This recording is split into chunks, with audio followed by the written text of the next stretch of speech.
Hello students, আজ আমরা Purulia district inter school test করব। ঠিক আছে, এখানে যে কোশ্চেন সেটটা আছে সেটা আমরা আজকে শেষ করার চেষ্টা করব।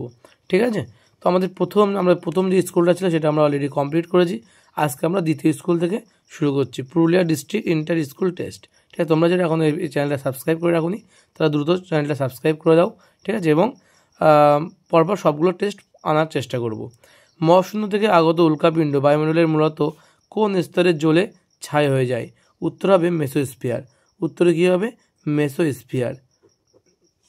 বলছে কোন ক্ষেত্রে আদর্শ গ্যাসের লেখচিত্র সরলরৈখিক হয় না? মনে রাখবে, এটা হচ্ছে পিভি লেখচিত্র। কিন্তু তোমার কিন্তু আদর্শ গ্যাসের ক্ষেত্রে লেখচিত্র পিভি কিন্তু লেখচিত্র কখনো সরলরৈখিক হয় না কিন্তু। ঠিক আছে, বলছে 3 নম্বরে বলছে একটি ত্রিপরমাণু গ্যাসের পারমাণবিক গুরুত্ব 16 হলে ওর বাষ্প ঘনত্বের মান কত হবে? বাষ্প ঘনত্বের মান তোমার কত হবে? এটা হচ্ছে কোনো গ্যাসের পারমাণবিক গুরুত্ব 16 হলে ওর বাষ্প ত্রিপরমাণু, অর্থাৎ ত্রিপরমাণু গ্যাসের পারমাণবিক গুরুত্ব 16 হলে বাষ্প ঘনত্ব কত হবে? তো যারা ত্রিপরমাণু গ্যাসের পারমাণবিক গুরুত্ব 16 হলে ওর বাষ্প ঘনত্ব কত হবে? তা কত কি বলেছে এখানে? বলেছে পারমাণবিক গুরুত্ব কত বলেছে? পারমাণবিক গুরুত্ব বলেছে 16, তাই তো?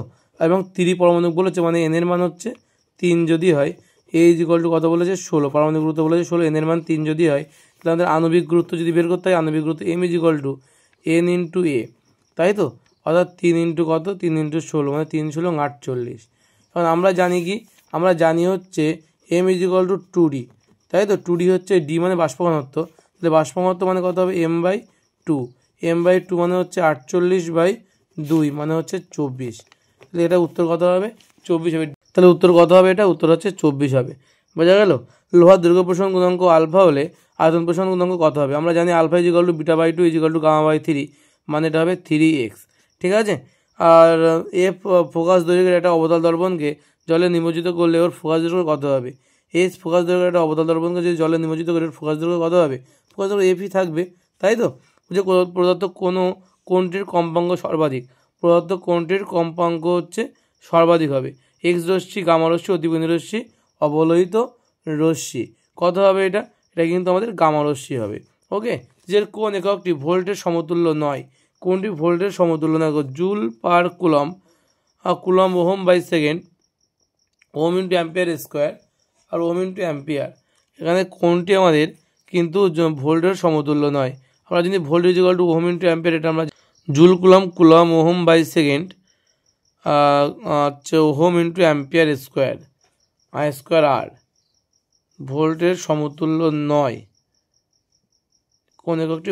ভোল্টের সমতুল্য নয়। ভোল্ট তো হচ্ছে না, এটা তো কার একক? ওহম ইন্টু অ্যাম্পিয়ার স্কোয়ার, এটা তো আমাদের ওয়াট, এটা সমান তো ওয়াট হয়, তাই না? Ohm into ampere, R into I square R, I square R মানে তো পি মানে তো সেটা তার একক তো ওয়াট। তাহলে এখানে 1.7-এর, হ্যাঁ এটাই তাহলে আমাদের অ্যান্সার, ওয়াট। ঠিক আছে, এটা তো হচ্ছে না। এটি 50 হার্টজ এসি প্রবাহের অভিমুখ পরিবর্তিত হয়। এটি 50 হার্টজ এসি প্রবাহের অভিমুখ পরিবর্তিত হয় হচ্ছে তোমার প্রতি 0.01 সেকেন্ডে, প্রতি 0.1 সেকেন্ডে, প্রতি 50 সেকেন্ডে, প্রতি 100 সেকেন্ডে। উত্তর হবে প্রতি 0.01 সেকেন্ডে। হাইড্রোজেন বোমার মূল নীতি হচ্ছে নিউক্লিয়ার সংযোজন ক্রিয়া, নিউক্লিয়ার বিভাজন ক্রিয়া। ঠিক আছে, আর কি আছে? তড়িৎ রাসায়নিক ক্রিয়া আর আলোক রাসায়নিক ক্রিয়া। এটা কত হবে? নিউক্লিয় সংযোজন আর নিউক্লিয় বিভাজনে কিন্তু পারমাণবিক বোমা তৈরি করা হয়। ঠিক আছে, আধুনিক পর্যায় সারণীর প্রথম আর তৃতীয় পর্যায়ের মৌলগুলির মধ্যে সংখ্যার পার্থক্য কত? কি বললাম তাহলে? আধুনিক পর্যায় সারণীর প্রথম আর তৃতীয় পর্যায়ের মৌলগুলির মধ্যে সংখ্যার পার্থক্য 6। কেন? কারণ তৃতীয় পর্যায়ে 18টা, মানে 11 থেকে 18, মানে 8টা, আর প্রথম পর্যায়ে 2টো, তাহলে 8টা থেকে 2টো বাদ দিলে 6টা। তো কোন যুগে অষ্টসূত্রের ব্যতিক্রম দেখা যায়? CuCl2-তে গ্যালভানাইজেশনের জন্য তড়িৎ বিশ্লেষণ হিসেবে ব্যবহার করা হয় ZnSO4-এর জলীয় দ্রবণ। প্রদত্ত কোন গ্যাসটি কৃষ্ণদের প্রস্তুত করা যায় না? অক্সিজেন। ব্ল্যাকজ্যাক সংকেত কি? ZnS। ইথাইল মারক্যাপটান, ইথাইল মারক্যাপটান যৌগটি এলপিজিতে মেশানো হয়, সেটাকে কী বলা হয়? সে কী জন্য মেশানো হয়? ইথাইল মারক্যাপটান গন্ধযুক্ত করতে। কী জন্য মেশানো হয়? গন্ধযুক্ত করতে। ঠিক আছে, বিভাগ ক্ষয়ের কোশ্চেন কি বলছে? বায়ুমণ্ডলের কোন স্তরে মূলত জলচক্র নিয়ন্ত্রিত হয়? তবে স্ট্র্যাটোস্ফিয়ারে। ঠিক আছে, ল্যাবস রেট কি? ল্যাবস রেট হচ্ছে স্ট্র্যাটোস্ফিয়ার অঞ্চলে যে উচ্চতা বৃদ্ধির সাথে সাথে উষ্ণতা যে হ্রাস পায় একে আমরা বলছি ল্যাপস রেট। বোঝা গেল? একে আমরা কি বলছি? ল্যাপস রেট বলি। বলছে আমাদের একটা শক্তির উদাহরণ দাও যার প্রাথমিক উৎস হচ্ছে সূর্য নয়। নিউক্লিয়ার শক্তি। মোলার ভরের মাত্রা লেখো। বলছে এম মোল ইনভার্স। গতিতত্ত্ব অনুযায়ী গ্যাসের অণুগুলির শক্তি সম্পূর্ণরূপে স্থিতিশক্তি। এটা মিথ্যা কিন্তু, ঠিক আছে? এমন একটা পদার্থের উদাহরণ দাও যার উষ্ণতা বৃদ্ধিতে প্রসারণ হয় না বললেই চলে। এটা হচ্ছে ইনভার্ট। ওকে, আদর্শ অন্তরকের তাপ পরিবাহিতা কত হবে? 0 হবে। ইএনটি ডাক্তারদের মাথায় লাগানো দর্পণটি কী ধরনের দর্পণ? অবতল দর্পণ। হলুদ বর্ণের পরিপূরক বর্ণ কোনটি? নীল। তড়িৎ পরিবাহিতাঙ্কের এসআই একক কি? মো ইন্টু মো পার মিটার বা সিমেন্স পার মিটার। যা লিখবে তাই হবে। সিমেন্স পার মিটারটাও লিখে দিচ্ছি, সিমেন্স পার মিটারও হয়, ঠিক আছে? বলছে বাড়িতে বিদ্যুৎ বিল কমানোর জন্য সম্ভাব্য উপায় কী? বাড়িতে বিদ্যুৎ বিল কমানোর জন্য আমাদের কী করতে হবে? এলইডি লাইট ব্যবহার করতে হবে বা স্টার রেটিংযুক্ত বৈদ্যুতিক যন্ত্র কিন্তু আমাদের ব্যবহার করতে হবে। স্টারের মধ্যে যেসব যন্ত্রের স্টার রেটিং আছে সেইগুলো। বলছে থাইরয়েড গ্রহ রোগের চিকিৎসায় কোন তেজস্ক্রিয় আইসোটোপ ব্যবহৃত হয়? I131 এটা কিন্তু ব্যবহার করা হয়। নিউক্লিয়ার চুলিতে মডারেটর হিসাবে কী ব্যবহার করা হয়? ভারী জল বা D2O এবং গ্রাফাইট ব্যবহার করা হয়। একাধিক যোজ্যতা আছে কার? একাধিক যোজ্যতা আছে হচ্ছে কপারেট Cu, ঠিক আছে? ক্ষার ধাতু হচ্ছে Cs এবং সর্বাধিক তড়িৎ ধনাত্মকতা এটা হচ্ছে ফ্লুরিন।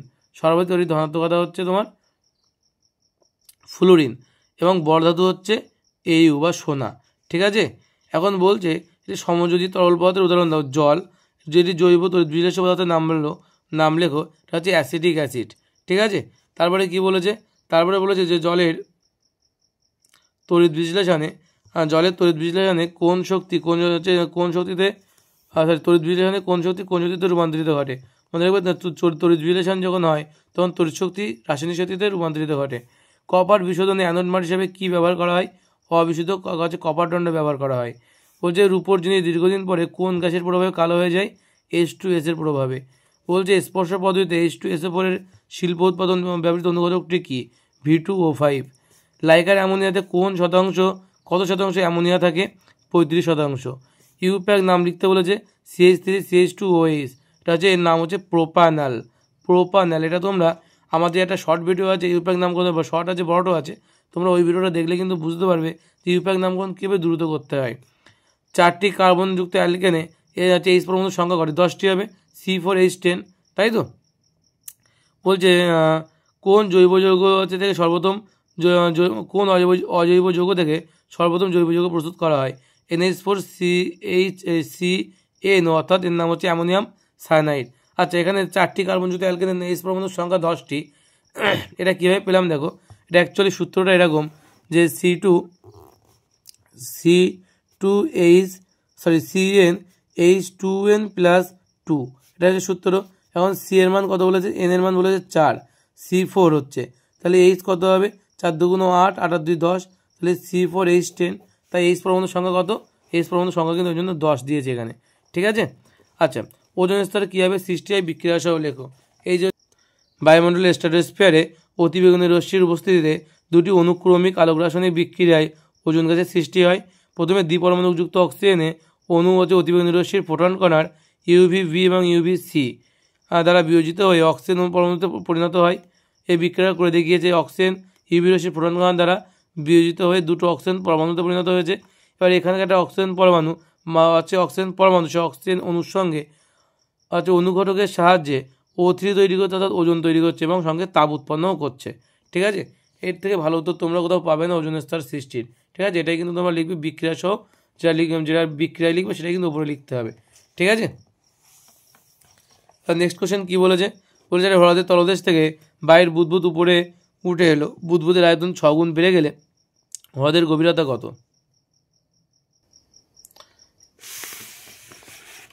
কি বলছো অঙ্কটা? বলছে যে এটি হ্রদের তলদেশ থেকে বায়ুর বুদবুদ উপরে উঠে এলো, বুদবুদের আয়তন 6 গুণ বেড়ে গেলে হ্রদের গভীরতা কত হবে? তো আমরা ধরলাম যেক্ষেত্রে আমাদের দেওয়া আছে V1 প্রাথমিক আয়তন, তাহলে V2 মান কত হবে? আয়তন 6 গুণ বেড়ে গেছে মানে V1-এর 6 গুণ, তাই তো? আর কি দেওয়া আছে আমাদের? আর দেওয়া আছে আমাদের প্রেশার দেওয়া আছে। প্রেশার P1 প্রাথমিক প্রেশার, আর P2 কত বলেছে? P2 বলেছে যে হচ্ছে তোমার কত হবে? তলা যে চাপটা ছিল সেই চাপটা প্লাস এইচ এইচ রো জি, তাই তো, এইচ রো জি, এই পরিমাণ চাপ হবে P2। অর্থাৎ এটা হচ্ছে গভীরতায় আর এটা হচ্ছে উপরে, ঠিক আছে, এটা হচ্ছে আমার উপরের মান কিন্তু, ঠিক আছে। যখন উপরে এসে গেছে তখন তো 6V1 হয়েছিল, তাই তো, আর এখানে আগে P1 ছিল, এটা হচ্ছে P2-র মান, এটা হয়েছে। তাহলে আমরা যদি বয়লের সূত্রে অ্যাপ্লাই করি তাহলে P1V1 = P2V2 জানি, তাই তো। তাহলে এখান থেকে আমরা যদি মানগুলো বসাই তাহলে P1V1 থাকছে, তাই তো। P2-র জায়গায় কত হবে? P2-র জায়গায় হবে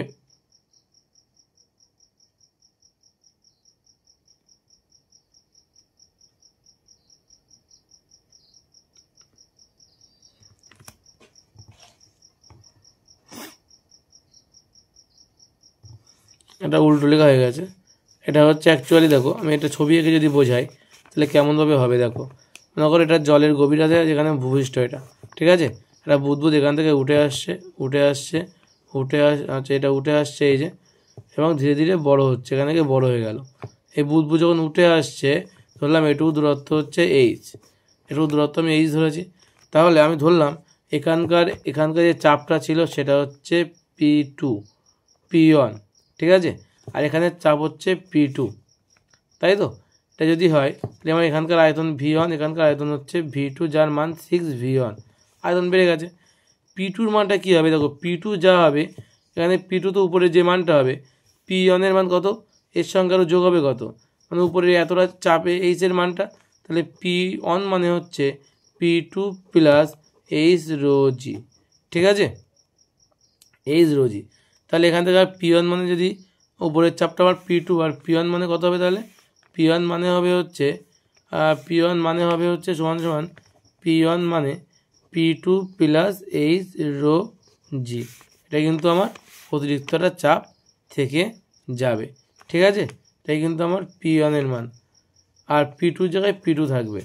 তাহলে P1 জায়গায় মান বসাও, P1-এর জায়গায় যদি তুমি মান বসাও তাহলে কত, P2 প্লাস এইচ রো জি, ঠিক আছে, ইন্টু V1 = P2 মানে কত, P2 মানে P2 থাকবে, আর V2 মানে হচ্ছে 6V1, ঠিক আছে।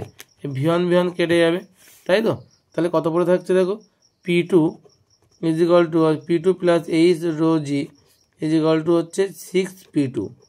এবার এখানে 6P2 ওই পাশে চলে গেলে তাহলে এইচ রো জি হচ্ছে 5P2, 6P2 থেকে একটা P2 বাদ চলে যাচ্ছে, তাই তো, বাদ চলে গেলে 5P2 পড়ে থাকছে। তাহলে এখান থেকে এইচের মান বের করতে হলে 5P2 বাই রো জি, এটাই কিন্তু আমাদের সূত্র। এই সূত্রে ফেলে দিলে কিন্তু আমাদের হয়ে যাবে। এবার আমাদের রো আর জি কী বলেছে এখানে, যে এটা হঠাৎ তলদেশ থেকে বায়ুর বুদবুদ উপরে উঠে এলো, বুদবুদের আয়তন 6 গুণ বেড়ে গেলে গভীরতা কত হবে। আমাদের পি এর মান বলে দিয়েছে কত, পি এর মান বলেছে 76 সেন্টিমিটার এইচ জি চাপ, তাই তো। তাহলে এটা যদি আমি P2 যদি 76 সেন্টিমিটার এইচ জি রাখি, তাহলে এখানে মান টান বসালে কিন্তু আমাদের ক্যালকুলেশন চলে আসবে, এবং যার ক্যালকুলেশনটা মনে হচ্ছে ভীষণ জটিল হবে, তার কারণ এই ক্যালকুলেশনটা কিন্তু তোমাদের অনেক ক্যালকুলেটিভ হবে, তোমাদের এতটা জানা মানে মাধ্যমিক লেভেলে এরকম ধরনের কোশ্চেন দেবে না, ঠিক আছে।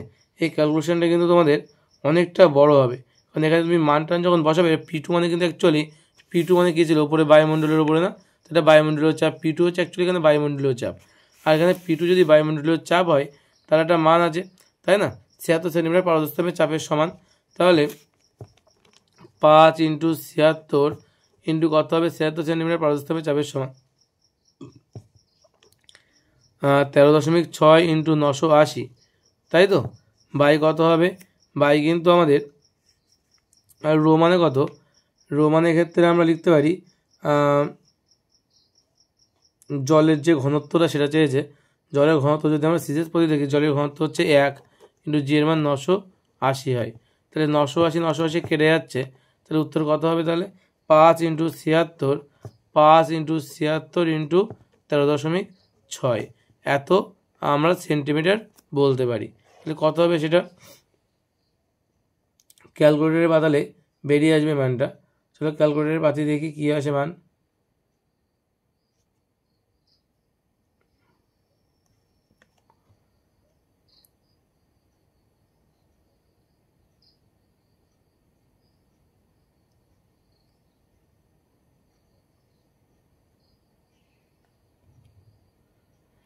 5 ইন্টু 76 ইন্টু 13.6।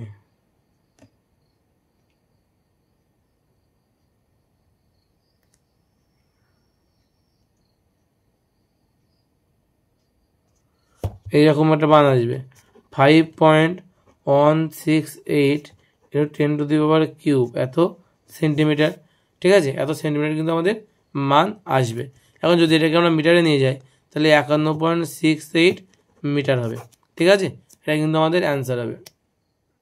ঠিক আছে, এটা কিন্তু আমাদের অ্যান্সার। নেক্সট কোশ্চেন বলেছে যে অ্যাভোগাড্রো প্রকল্পকে সূত্র বলা যায়, যুক্তি দাও। অ্যাভোগাড্রো প্রকল্পকে সূত্র বলা যায়, মানে অ্যাভোগাড্রো প্রকল্পকে সূত্র বলা যায়, যুক্তি দাও। তো কি হবে দেখো, এটার উত্তর হচ্ছে এই যে আছে যে অ্যাভোগাড্রো প্রকল্পকে সূত্র বলার কারণ। এখানে দেখো লেখা আছে, তোমরা কিন্তু এখান থেকে এটা লিখতেই পারো। ঠিক আছে, তোমরা কিন্তু রায়মার্টিন বইয়ের এই উত্তরটা কিন্তু তোমরা লিখতে পারো। ঠিক আছে, সবটা লেখা তখন এটা নিজের মতন পড়বে, পুরো নিজেদের ভাষায় কিন্তু উত্তরটা লিখবে ছোট করে। ঠিক আছে, এই পর্যন্ত। ঠিক আছে, তাই বলাই বাহুল্য এটি হলো অ্যাভোগাড্রো প্রকল্প, এটা কিন্তু তোমরা লিখতে পারো। ঠিক আছে, এটা বড় করে দেওয়া আছে, এত বড় লেখার কোনো প্রয়োজন নেই। ওকে, নেক্সট কোশ্চেন কী বলেছে যে পদার্থের কোনো মাধ্যমের বা পদার্থের আলোকীয় ঘনত্ব এবং ভর ঘনত্ব সম্পূর্ণ ভিন্ন, উদাহরণের সাহায্যে বুঝিয়ে দাও। তো চলো কীভাবে করা যেতে পারে অঙ্কটা দেখা যাক। তো যে ভর ঘনত্ব মানে কি? ভর ঘনত্ব মানে বলছে যে ভর ঘনত্ব কী বলছে, ভর এবং ভর বা আয়তন, অর্থাৎ একক আয়তনে ভরের পরিমাণকে নির্দেশ করে হচ্ছে ভর ঘনত্ব। যার আমরা জলের ক্ষেত্রে যদি দেখি এর মান হচ্ছে 1.0 গ্রাম পার সেন্টিমিটার কিউব, আর টারবাইন তেলের ক্ষেত্রে 0.87 গ্রাম পার সেন্টিমিটার কিউব। আলোকীয় ঘনত্ব কী বলছে, যে মাধ্যমের সেই ধর্ম, এটা হচ্ছে মাধ্যমের সেই ধর্ম যা নির্দেশ করে একটি মাধ্যমের বা সেই মাধ্যমের মধ্য দিয়ে আলো কত দ্রুত বা কত ধীরে যেতে পারে। ঠিক আছে, অর্থাৎ এটা এক প্রকার অ্যাকচুয়ালি যে কোনো মাধ্যমের প্রতিসরাঙ্ক দ্বারা প্রকাশ করা হয়, কোনো মাধ্যমের প্রতিসরাঙ্ক দ্বারা আলোকীয় ঘনত্বকে প্রকাশ করা হয়। এবং জলের ক্ষেত্রে যে কোনো মাধ্যমের প্রতিসরাঙ্ক বা আলোকীয় ঘনত্ব যাই বলি না কেন আমরা, তার মান প্রায় 1.33 হয়, এবং টারবাইন তেলের জন্য প্রায় 1.47। তাহলে দেখতে পাচ্ছি আমরা যে যদি আমাদের উপাদান চেঞ্জ হয়ে যায় তাহলে দেখা যাচ্ছে যে আমাদের প্রতিসরাঙ্কের মানও চেঞ্জ হয়ে যাচ্ছে বা ভর ঘনত্বের মানও কিন্তু চেঞ্জ হয়ে যাচ্ছে। তাই আমরা এটা বলতে পারি, অতএব যদি লিখতে হবে তাহলে আমরা এটা বলতে পারি, কি বলতে পারি, যে কোনো মাধ্যমের আলোকীয় ঘনত্ব এবং ভর ঘনত্ব কিন্তু সম্পূর্ণ আলাদা আলাদা জিনিস, একই জিনিস নয়। ওকে, তোমরা এই উত্তরটা লিখবে। ওকে, আমাদের নেক্সট কোশ্চেন যেটা আছে যে একটি সরল ক্যামেরা এবং মানুষের চোখের মধ্যে একটি করে সাদৃশ্য আর বৈসাদৃশ্য লেখো। চলো দেখা যাক কি বলছে উত্তরটা।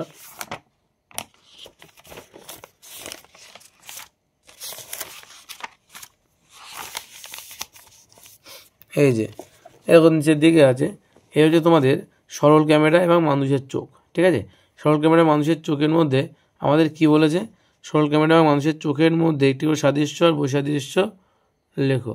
ঠিক আছে, একটি করে সাদৃশ্য আর বৈসাদৃশ্য, আমরা এখান থেকে দেখতে পাচ্ছি এগুলো সাদৃশ্য, এইগুলো কিন্তু সাদৃশ্যের মধ্যে আছে এটা। ঠিক আছে, এবং যদি বৈসাদৃশ্য বলো তাহলে এই পাশে যাও, গিয়ে একটু উপরের দিকে দেখো, এখানে অনেকগুলো বৈসাদৃশ্য লেখা আছে।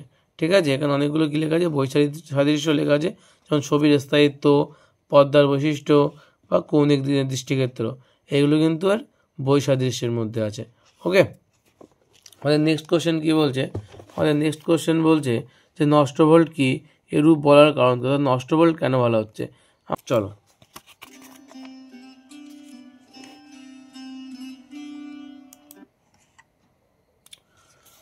তো এখানে দেখো নষ্ট ভোল্ট কি তলায় আছে, এই যে কোনো তড়িৎ নষ্ট ভোল্ট বলতে কী বোঝো, অভ্যন্তরীণের ভূমিকা কী বা হ্রস্বপাত প্রবাহ কাকে বলা হয়। তো নষ্ট ভোল্ট কী জিনিস এর মধ্যে লেখা আছে, এই যে এখান থেকে লেখা যে নষ্ট ভোল্ট কী বলছে, যে বহির্বর্তনীতে তড়িৎ প্রবাহ কী বলছে, দেখো বহির্বর্তনী তড়িৎ প্রবাহ কী হয়, যে চালনারত কোনো তড়িৎকোষের তড়িৎচালক বল এবং প্রান্তীয় বিভব প্রভেদের অন্তর্ফল কোষটির নিজেদের মধ্য দিয়ে তড়িৎ প্রবাহ চালনা করার জন্য প্রয়োজনীয় অভ্যন্তরীণ বিভব প্রভেদের সমান হয়। এই অভ্যন্তরীণ বিভব প্রভেদকে নষ্ট ভোল্ট বলা হয়। কোষের অভ্যন্তরীণ রোধ আর এবং রোধের দুই প্রান্তের বিভব প্রভেদ ভি এবং তড়িৎ কোষের সঙ্গে যুক্ত বদ্ধ পথহীন তড়িৎ প্রবণতা আই হলে নষ্ট volt V dash is equal to তড়িৎ প্রবণতা এবং অভ্যন্তরীণ রোধ আর E is equal to minus I R. ঠিক আছে, তো এই জিনিসটা কিন্তু আমাদের লিখতে হবে। ঠিক আছে, নষ্ট ভোল্ট বলা হয় কেন, কারণ আমরা কিন্তু দেখো এই উত্তরটা যদি দেখতে চাও না তাহলে এখানে এটা লিখতে হবে যে শক্তি সংরক্ষণের সূত্র থেকে নষ্ট শব্দটির প্রয়োগ সম্পূর্ণ ভুল নির্ভুল বলা যায় না, এটা সঠিক এমনটা নয়, এর মধ্যেও কিন্তু কিছু ভুল আছে। ঠিক আছে, নষ্ট বলে অভ্যন্তরীণ বিভবপাত প্রকৃতপক্ষে নষ্ট হয় না। অর্থাৎ আমাদের এই যে স্মল আর যে কথাটা বলছে এরা, এই স্মল আরটা কী হয় বলতো, স্মল আরটা কিন্তু অ্যাকচুয়ালি যে ব্যাটারির যে রোধ, সেই ব্যাটারির রোধটা হচ্ছে স্মল আর, এবং এই রোধের জন্য এবং তার মধ্যে দিয়ে আই তড়িৎ প্রবাহ মাত্রা যাচ্ছে। তো যে স্মল আই এবং যে ক্যাপিটাল আই তড়িৎ প্রবাহ মাত্রা সেম থাকছে ক্যাপিটাল আই, এবং কোষের মধ্যে যে স্মল আর আছে, সে আই এবং আর গুণ করলে আমরা যে বিভব প্রভেদ পাই সেটাই কিন্তু আমাদের নষ্ট ভোল্ট, যেটাকে কিন্তু আমরা কোনো কাজে লাগাতে পারি না, আপাত দৃষ্টিতে কোনো কাজে লাগাতে পারি না সরাসরি। ঠিক আছে, তার জন্য তাকে আমরা অ্যাকচুয়ালি সেই ভোল্টটা নষ্ট হয়, হচ্ছে সেই ভোল্টটা নষ্ট হয় বা সেখান থেকে যে তাপমাত্রা কিছু পরিমাণ তাপশক্তি কিন্তু উত্তম বেরিয়ে আসে, সেটাকে কিন্তু কোনো রকম কাজে লাগানো যায় না, তাই একে নষ্ট ভোল্ট বলা হয়। ওকে, এইভাবে লিখে দিলেই হবে।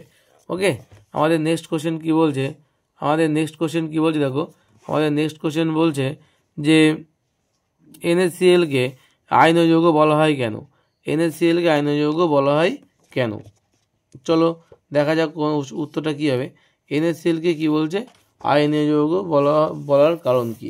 তো এই উত্তরটা আমরা আগের দিনও বলেছিলাম, তার আগে বলছি প্রথম যে স্কুলে করেছিলাম সেখানেও বলেছিলাম NaClকে বলা হচ্ছে আয়নীয় যৌগ। তো তোমরা যেটা করতে পারো যে এখান থেকে এটা লিখতে পারো যে NaCl, এই উত্তরটা 21 নম্বর দাগটা, যে রাসায়নিক বিক্রিয়া এখান থেকে এই অবধি লিখলেই হবে। ঠিক আছে, বলছে রাসায়নিক বিক্রিয়ার মাধ্যমে NaCl অণু গঠনের সময় Na পরমাণু একটি ইলেকট্রন বর্জন করে Na+ আয়নে পরিণত হয়, এবং সেই পরমাণুটির সেই ইলেকট্রনটি গ্রহণ করে Cl এবং পরমাণু Cl- আয়নে পরিণত হয়ে যায়। মানে Na+ ভাঙলে Na+ আর Cl- আয়ন হয়ে যায়, এটা Na+ আয়ন, এটা Cl- আয়ন। কেন? কারণ এনের বাইরের কক্ষে করা, এনের বাইরের কক্ষে সোডিয়ামের বাইরের কক্ষে 11টা ইলেকট্রন, বাইরের কক্ষে একটা ইলেকট্রন, টোটাল পরমাণু ক্রমাঙ্ক হচ্ছে 11, ইলেকট্রন বিন্যাস করলে 2, 8 আর 1, তাহলে বাইরের কক্ষে একটা ইলেকট্রন, আর ক্লোরিনের ক্ষেত্রে 17, 2, 8 এবং 7, বাইরের কক্ষে 7টা ইলেকট্রন, ফলে ক্লোরিনের একটা ইলেকট্রন দরকার। এবং সোডিয়ামের আমাদের নিকটবর্তী নিষ্ক্রিয় গ্যাস হতে গেলে সোডিয়াম কী করবে, সে কিন্তু একটা ইলেকট্রন বর্জন করবে, এবং ক্লোরিন কী করবে, নিকটতম নিষ্ক্রিয় গ্যাস হতে গেলে সেটা ইলেকট্রন গ্রহণ করবে, ফলে সোডিয়াম একটা ইলেকট্রন বর্জন করে সে হয়ে যাবে Na+ আয়ন, এবং Cl একটা ইলেকট্রন গ্রহণ করে তার হয়ে যাবে লাস্টের কক্ষে 8টা, এবং সে হয়ে যাবে Cl- আয়ন। ঠিক আছে, তো আয়ন হচ্ছে স্থির আকর্ষণ তড়িৎ আকর্ষণ বল দ্বারা, এবং যখন তারা আয়নে পরিণত হচ্ছে তখন তাদের মধ্যে কিন্তু একটা স্থির তড়িৎ আকর্ষণ বল অটোমেটিক্যালি কাজ করা শুরু হচ্ছে। ওকে, বল দ্বারা পরস্পর যুক্ত হয়ে কিন্তু কিছু NaCl অণু গঠন করে, আয়নের সমন্বয়ে গঠিত বলে NaCl এর তড়িৎ আয়নীয় যৌগ বলা হয়। এটা কিন্তু ক্লাস 7-এর বইতেও কিন্তু এই উত্তরটা ছিল যে NaClকে আয়নীয় বা সমযোজী যৌগ বলা হয় কেন। ঠিক আছে, ক্লাস 7-এও কিন্তু একই কোশ্চেনও আছে, তোমরা আবার ক্লাস 10-এও কিন্তু একই কোশ্চেনই তোমরা পড়ছো। নেক্সট কোশ্চেন কি বলছে যে আয়নীয় সমযোজী বন্ধন কি বলছে, যে আয়নীয় সমযোজী যৌগের মধ্যে দুটি পার্থক্য লেখো। ঠিক আছে, আয়নীয় সমযোজী যৌগের মধ্যে দুটি পার্থক্য লেখো।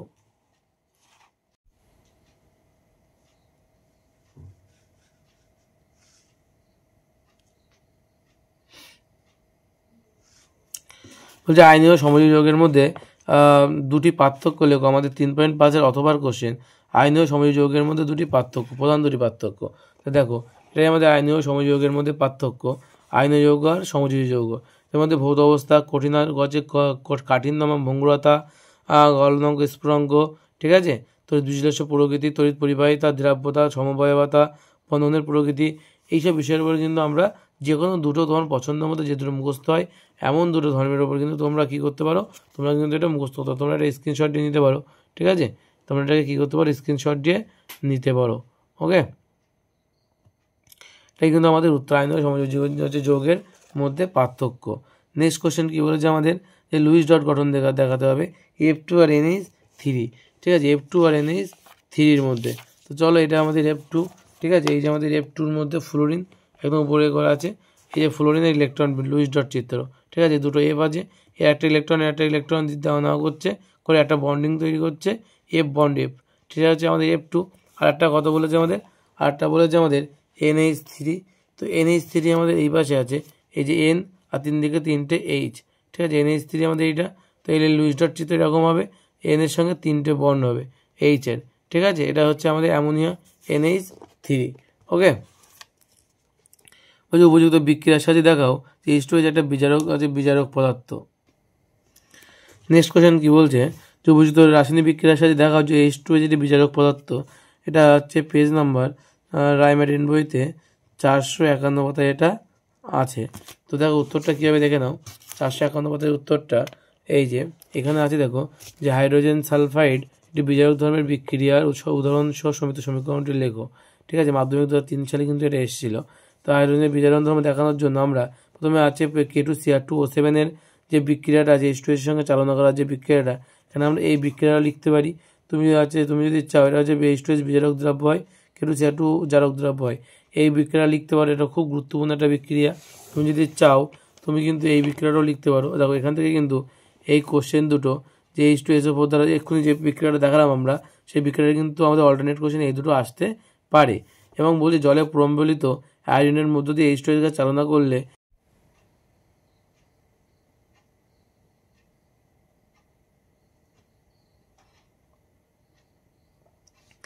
জলে প্রম্বলিত আয়োডিনের মধ্য দিয়ে H2S গ্যাস চালনা করা হলে আয়োডিন বিজারিত হয়ে বর্ণহীন হাইড্রো আয়োটিক অ্যাসিড উৎপন্ন করে এবং H2S জারিত হয়ে সালফারের অধক্ষেপ উৎপন্ন করে। এখানে কিন্তু এই বিক্রিয়াটাই দেখিয়ে দিয়েছে। ঠিক আছে, নেক্সট কী আছে, যে এখানে লাল বর্ণের ব্রোমিনের মধ্য দিয়ে মানে ব্রোমিনের সঙ্গে H2S এর গ্যাসের জারণ বিজারণ যে বিক্রিয়া, এটাও লিখতে পারো। তোমরা চাইলে পটাশিয়াম পারম্যাঙ্গানেটের যে বিক্রিয়াটা যে H2SO আছে H2S এর সঙ্গে, এটাও কিন্তু তোমরা দেখিয়ে দিতে পারো। এই চারটে কোশ্চেনের চারটে বিক্রিয়ার মধ্যে যে কোনো একটা বিক্রিয়া এখানে দেখালেই হবে। ঠিক আছে, বলছে LSO4 এল ধাতুর জলীয় দ্রবণকে তড়িৎ বিশ্লেষণ করলে ক্যাথোডে সংঘটিত বিক্রিয়াটি লেখো। এটি জারণ না বিজারণ? বলছে LSO4 ধাতুর জলীয় দ্রবণকে তড়িৎ বিশ্লেষণ করলে ক্যাথোডে সংঘটিত বিক্রিয়াটি লেখো। বিক্রিয়াটি জারণ না বিজারণ? তো এই যে এটা যদি আমরা দেখি তাহলে আমাদের এটার প্রশ্নের উত্তর হচ্ছে এই যে সিউ তড়িৎদ্বার ব্যবহার করে কপার সালফেট বা CuSO4 এর জলীয় দ্রবণের তড়িৎ বিশ্লেষণ সংখ্যা আলোচনা করো। অ্যাকচুয়ালি আমার LSO4 বলেছে। LSO4 মানে এল মানে বলেছে যে কোনো ধাতু, মানে সিউ মানে কপার, সেও তো একটা ধাতু, তাই না? CuSO4 দিয়ে আমরা ভাবতে পারি। তাহলে CuSO4 হচ্ছে SO4 এর যদি তড়িৎ বিশ্লেষণ করা হয় তাহলে কী হবে? বলছে যে তোমার কপারকে অ্যানোড এবং ক্যাথোড হিসেবে ব্যবহার করে কপার সালফেটের জলীয় দ্রবণের মধ্যে দিয়ে তড়িৎ প্রবাহ চালনা করলে CuSO4 সম্পূর্ণ বিয়োজিত হয়ে Cu2+ এবং SO4 2- আয়ন উৎপন্ন করে। সামান্য পরিমাণে জলও বিয়োজিত হয়ে H+ এবং OH- আয়ন উৎপন্ন করে। তাহলে এটা বিয়োজিত করছে এই যে CuSO4, Cu2+ আর SO4 2- আর H2O তৈরি হচ্ছে O+ আর OH হচ্ছে H+ আর OH-। ঠিক আছে, কারণ যেদিকে চলে হচ্ছে ক্যাথোডের বিক্রিয়া চেয়েছে, এটা হচ্ছে ক্যাথোডের বিক্রিয়া যে Cu2+ অ্যাকুয়াস মানে জলীয় দ্রবণ প্লাস দুটো ইলেকট্রন মাইনাস প্লাস সিউ তৈরি হচ্ছে, এটাই লিখতে হবে তোমাদের। ঠিক আছে, এবং এই বিক্রিয়াটা একটা বিজারণ বিক্রিয়া। কী লিখবে? এবং এই বিক্রিয়াটা একটা বিজারণ বিক্রিয়া। থার্মিন মিশ্রণ এবং প্রজ্বলক মিশ্রণ কি? নেক্সট কোশ্চেন কি বলছে, থার্মিন মিশ্রণ এবং প্রজ্বলক মিশ্রণ কি? এটা রাইমারিনের 482 পাতায় আছে। এই যে হচ্ছে তোমাদের থার্মিন মিশ্রণের সংজ্ঞা, এটা পুরোটা তোমার লিখতে হবে। থার্মিন মিশ্রণ এখান থেকে শুরু করে যে ফেরিক অক্সাইড Fe2O3 এবং অ্যালুমিনিয়াম চূর্ণের 3:1 ওজন অনুপাতের মিশ্রণকে থার্মিন মিশ্রণ বা থার্মিন মিক্সচার বলা হয়। এবং আমাদের নেক্সট কোশ্চেন কী আছে, এটা থার্মিন মিশ্রণ কি? আর একটা কী বলেছে, প্রজ্বলক। আর একটা বলেছে প্রজ্বলক মিশ্রণ, সেটা হচ্ছে এই যে থার্মিট পদ্ধতিতে ব্যবহৃত পটাশিয়াম ক্লোরেট, বেরিয়াম পারঅক্সাইড এবং Mg চূর্ণের মিশ্রণকে প্রজ্বলক মিশ্রণ বলা হয়। এই মিশ্রণে আগুন লাগালে প্রচুর তাপ উৎপন্ন হয়, প্রায় 2000 ডিগ্রি সেন্টিগ্রেড। ঠিক আছে, এটা তোমার প্রজ্বলক মিশ্রণের সংজ্ঞা। ওকে, আমাদের নেক্সট কোশ্চেন কি বলেছে, C3H8O আণবিক সংকেত বিশিষ্ট দুটি জৈব যৌগের গঠন সংকেত লেখো।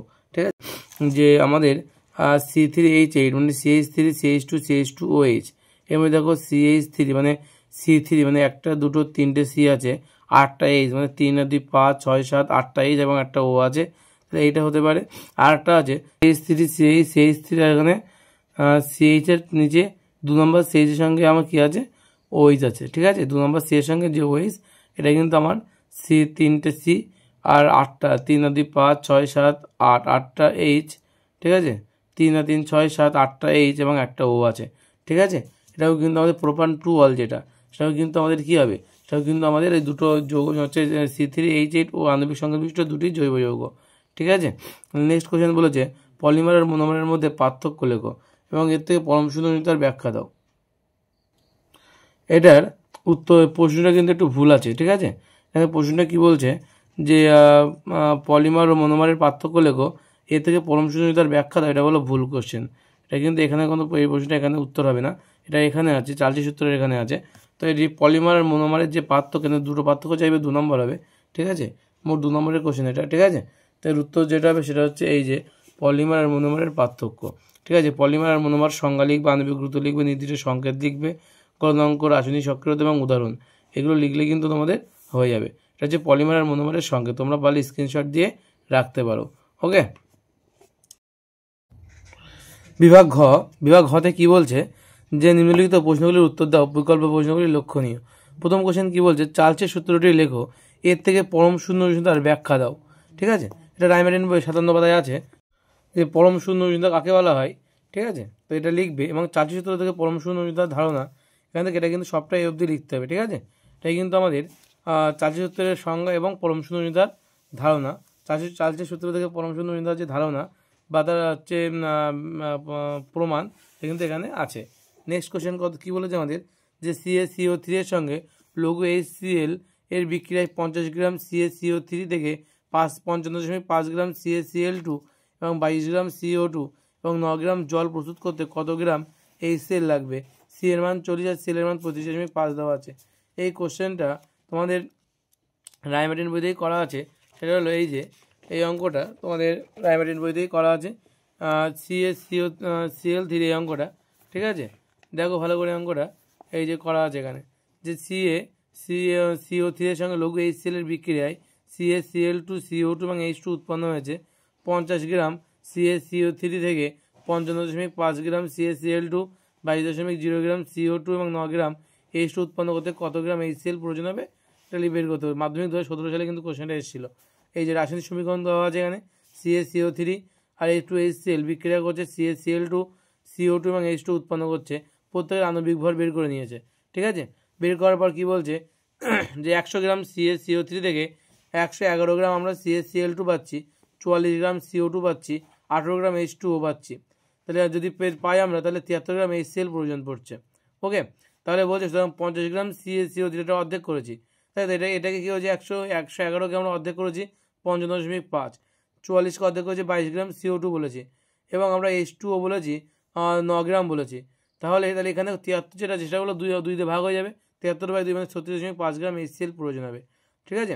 এবং প্রয়োজনীয় HCl এর মোল সংখ্যা, যদি আমাদের আমাদের এই প্রদত্ত প্রশ্নে আমাদের কিন্তু মোল সংখ্যা চাইনি, কত গ্রাম HCl প্রয়োজন সেটাই শুধু চেয়েছে। ওকে, নেক্সট কোশ্চেন কী বলছে আমাদের, বলেছে বাণিজ্যিক জিঙ্কে, দেখো নেক্সট কোশ্চেন আমাদের কী বলেছে, যে বাণিজ্যিক জিঙ্কে আছে 35% অশুদ্ধি আছে, এরূপ 50 গ্রাম, বলছে এরূপ 50 গ্রাম জিঙ্কে অতিরিক্ত পরিমাণ হচ্ছে লঘু H2SO4 এর সঙ্গে বিক্রিয়া ঘটালে কী পরিমাণ H2H উৎপন্ন হবে, ঠিক আছে। এটা নিচের দিকে একদম, ঠিক আছে। এই কোশ্চেনটা কিন্তু খুবই গুরুত্বপূর্ণ একটা প্রশ্ন, ঠিক আছে। বাণিজ্যিক জিঙ্কে 35% অশুদ্ধি আছে, এরূপ 50 গ্রাম বা জিঙ্কে অতিরিক্ত পরিমাণ পাতলা সালফিউরিক অ্যাসিডের সঙ্গে বিক্রিয়া করালে, সালফিউরিক অ্যাসিড মানে H2SO4 এর সঙ্গে বিক্রিয়া করালে কী পরিমাণ হাইড্রোজেন গ্যাস উৎপন্ন হবে। 50 গ্রাম জিঙ্কে অতিরিক্ত কী বলছে, অতিরিক্ত পরিমাণ পাতলা সালফিউরিক অ্যাসিডের সঙ্গে বিক্রিয়া করালে কী পরিমাণ হাইড্রোজেন গ্যাস উৎপন্ন হবে।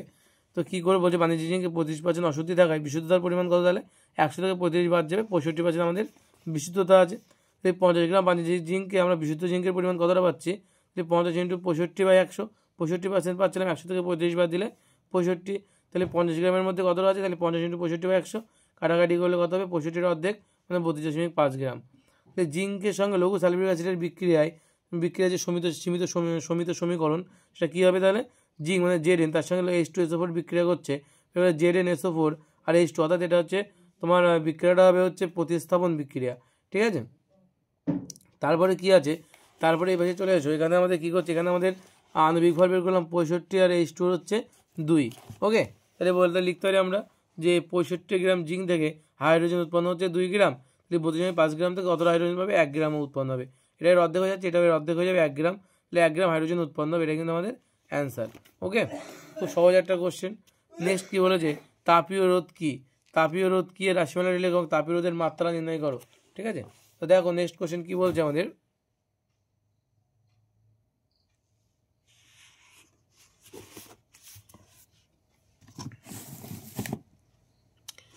বলছে তাপীয় রোধ কি, এর রাশিমালাটি লেখো এবং তাপীয় রোধের মাত্রা নির্ণয় করো।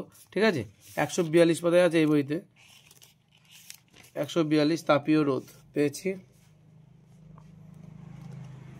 অর্থাৎ তাপীয় রোধ বলতে কি বোঝো? এই যে তাপীয় রোধের সংজ্ঞা কি বলছে, বলছে যে ধর্মের জন্য কোনো পরিবাহী তার মধ্য দিয়ে তাপের পরিবহনকে বাধা দেয় তাকে পরিবাহী তাপীয় রোধ বলা হয়। ওকে, তাকে কি বলা হচ্ছে? তাপীয় রোধ বলা হচ্ছে। তাপীয় রোধের এসআই একক, সিরিজ একক দেওয়া আছে এখানে। ঠিক আছে, এখানে একক টেককগুলো দেওয়া আছে, এটা হচ্ছে সম্পর্ক দেওয়া আছে এখানে। ঠিক আছে, তারপরে হচ্ছে রাশিমালা বলেছে। তো রাশিমালাটা অ্যাকচুয়ালি আমরা হচ্ছে RT = D/K লিখতে পারি। RT = D/KA, সেটা আমাদের লেখা আছে, দেখো এই পাশে, যে এই যে আর বা RH দিয়ে লিখেছে এখানে, RH = 1/K × D/A। ঠিক আছে, এটাই কিন্তু তাপীয় রোধের রাশিমালা বলা হয়, এটাকে তাপীয় রোধের রাশিমালা বলা হয়। ওকে, তো তাপীয় রোধের যে মাত্রা সেটা কিন্তু আমাদের এই বইতে আছে, আমরা এখান থেকে বলে দিচ্ছি। এটা আমাদের হচ্ছে এটা স্যাব প্রকাশনীর বই, এই বইতে পাওয়া যাবে। ঠিক আছে,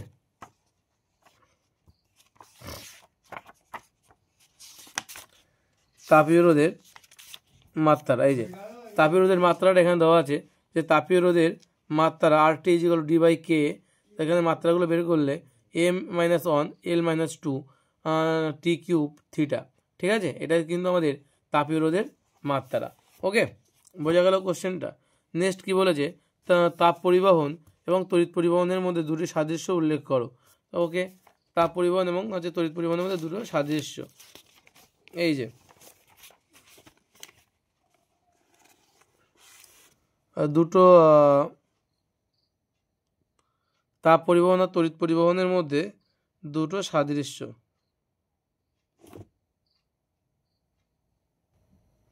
এই যে তাপের পরিবহন এবং তড়িতের পরিবহনের মধ্যে দুটি সাদৃশ্য তলাই আছে, মাত্রা সংকেতের তলাই কিন্তু এটা লেখা আছে যে এটা হচ্ছে তাপের পরিবহন, এটা হচ্ছে তড়িতের পরিবহনের মধ্যে দুটো সাদৃশ্য। ঠিক আছে, আর এদের পার্থক্যটা কিন্তু এই পাশে দেওয়া আছে, এদের পার্থক্য, এটাও কিন্তু করে রাখবে, এটাও কিন্তু গুরুত্বপূর্ণ প্রশ্ন। ওকে, একই সঙ্গে কী দেওয়া আছে, একই সঙ্গে দেওয়া আছে যে উচ্চ তাপ পরিবাহিতা বিশিষ্ট অধাতুর উদাহরণ দাও। এটা হচ্ছে লিখবে কার্বন 12 সমস্থানিক সমৃদ্ধ সংশ্লেষিত হীরক। মনে থাকবে, কার্বন 12 সমস্থানিক সমৃদ্ধ সংশ্লেষিত হীরক বা হিরে, এটা কিন্তু আমাদের হচ্ছে উচ্চ তাপ পরিবাহিতা বিশিষ্ট অধাতুর একটা উদাহরণ।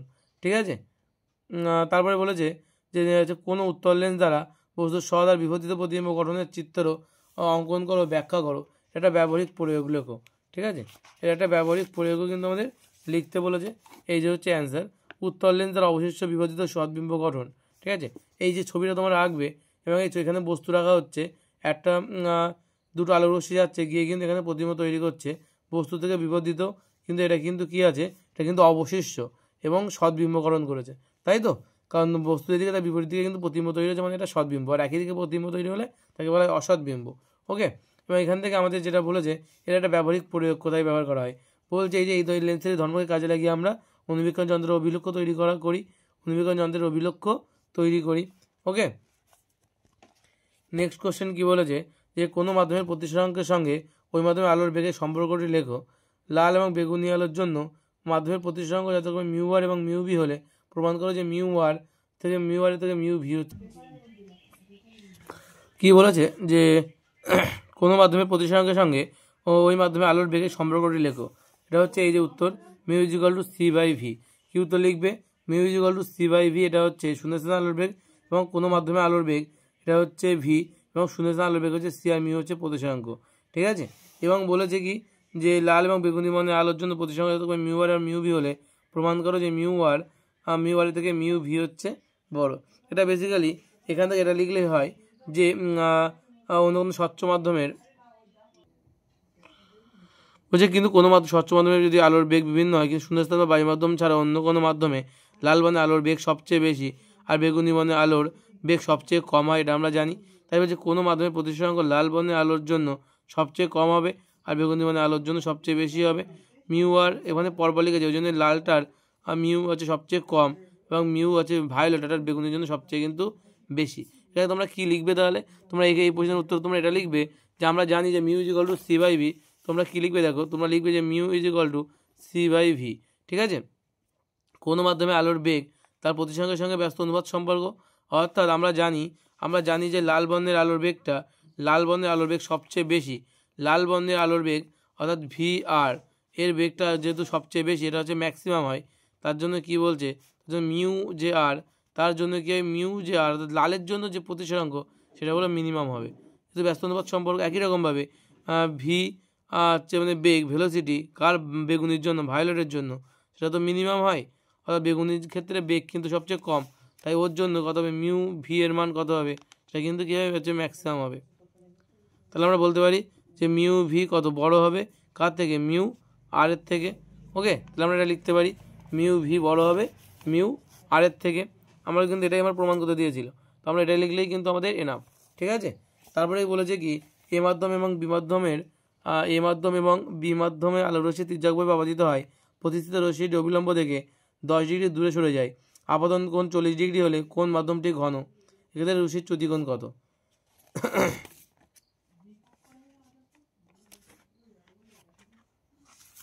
দেখো চিত্রটা একটু আঁকি বইয়ের সাথে সাথে। বলেছে যে একটা মাধ্যমে বিভেদ তল আছে, ঠিক আছে, আর এটা হচ্ছে অবিলম্ব আছে। ওকে, এবার কি বলেছে, বলেছে যে এ মাধ্যম এবং বি মাধ্যম, তা ধরে নিলাম এটা হচ্ছে এ মাধ্যম, এটা হচ্ছে বি মাধ্যম। ওকে, এবার বলছে কি এ মাধ্যম থেকে বি মাধ্যমে আলোক রশ্মি কী হচ্ছে, এ মাধ্যম থেকে বি মাধ্যমে আলোক রশ্মি তির্যকভাবে আপতিত হচ্ছে, প্রতিষ্ঠিত রশ্মিটি অবিলম্ব থেকে 10 ডিগ্রি দূরে সরে যাচ্ছে। তো এই তির্যকভাবে আপতিত হচ্ছে,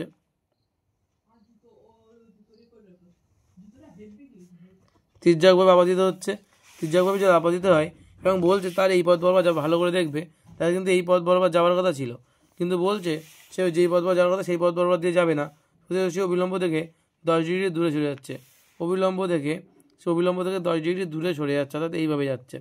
ওকে, অবিলম্ব থেকে 10 ডিগ্রি, অবিলম্ব থেকে এটা অবিলম্ব থেকে 10 ডিগ্রি দূরে সরে যাচ্ছে। এখন বলছে আপতন কোণ 40 ডিগ্রি হলে, অর্থাৎ এটা হচ্ছে 40 ডিগ্রি বলেছে, তাহলে আপতন কোণ 40 ডিগ্রি আর এখান থেকে 10 ডিগ্রি হয়ে যাচ্ছে, তাই তো? যদি এটা হয় তাহলে বলছে এক্ষেত্রে কোন মাধ্যমটি ঘন মাধ্যম হবে। ঠিক আছে, তাহলে নিঃসন্দেহে বলা যায় যে এটা হচ্ছে লঘু মাধ্যম। ঠিক আছে, এ হচ্ছে লঘু মাধ্যম আর বি হচ্ছে ঘন মাধ্যম। ওকে, বি হচ্ছে ঘন মাধ্যম, অর্থাৎ অবিলম্বের কাছে সরে যাচ্ছে মানে কি সেটা ঘন মাধ্যম হয়। এখন দ্বিতীয় প্রশ্ন বলেছে এখানে যে এক্ষেত্রে রশ্মির চ্যুতিকোণ কত হবে, রশ্মির চ্যুতি কত হবে, তাহলে দেখো এটা 40 ডিগ্রি ছিল, এখান থেকে টোটালটা 40 ডিগ্রি হওয়ার কথা কিন্তু যাচ্ছে 10 ডিগ্রি হবে, তাহলে চ্যুতিকোণ তো এইটা হওয়া উচিত, এই বাদ বাকি কোণটা সেটা কত ডিগ্রি হবে, তাহলে ডেল মানে কত হবে 40, টোটালটা 40 ডিগ্রি থেকে 10 ডিগ্রি বাদ চলে যাবে, তাই তো? তাহলে কত হবে 30 ডিগ্রি হবে, তাহলে চ্যুতিকোণের মান কত হবে, তাহলে চ্যুতিকোণের মান কিন্তু 30 ডিগ্রি। ওকে, বলছে 50 ওহম রোধ বিশিষ্ট একটি তারকে সমান 25 ভাগে ভাগ করে প্রতি ভাগকে পরস্পরের সঙ্গে সমান্তরালে সমবায় যুক্ত করলে তুল্য রোধ কত হবে। দেখো কীভাবে করবে, দেখো 50 ওহমের রোধ আছে, তাকে তুমি 25টা ভাগে সমান 25টা ভাগে ভাগ করছো, তাই তো? তা 50 ওহম যদি ভাগ তার থাকে, সেই তারকে তুমি ভাগ করছো, তাকে ভাগ করে দেখা যাবে 25 ভাগে ভাগ করলে এক একটা ভাগের ওহম কত হবে, 2 করে হবে। ঠিক আছে, তাহলে 2 ওহম করে হবে, 2 ওহম তুমি করা লাগিয়েছো, তাহলে 1/RP is equal two 1/2 plus 1/2 plus 1/2, এমভাবে মোট 25টা, এরকমভাবে মোট 25টা কিন্তু 1/2 চলতে থাকবে। ঠিক আছে, তাহলে আমরা লিখতে পারি, তাহলে এই 25 ইন্টু 1/2 লিখতে পারি আমরা এখান থেকে, 25 ইন্টু কি লিখতে পারি 1/2, কারণ 25টা আছে তার সঙ্গে প্রতিটার মানই 1/2, তাহলে 25 ইন্টু 1/2, তাই তো? তাহলে কার মান 1/RP এর মান, তাহলে তোমার এখন দরকার আরপি এর মান, আরপি ইকুয়াল কত হবে, তাহলে 2/25, তাই তো? ভাগ করো 2, দশমিকের জন্য 0 নাও, 20 হবে না, আর একটা 0 নাও, 200, 8×25 কত, 8×25 হচ্ছে 200, 0.08 ওহম, এটা কিন্তু আমাদের তুল্য রোধের মান। ওকে, 0.08 ওহম হচ্ছে আমাদের তুল্য রোধের মান, 0.08 ওহম। ঠিক আছে, আর এর রশ্মির চ্যুতিকোণ কত হবে, 30 ডিগ্রি, আগের বারটা।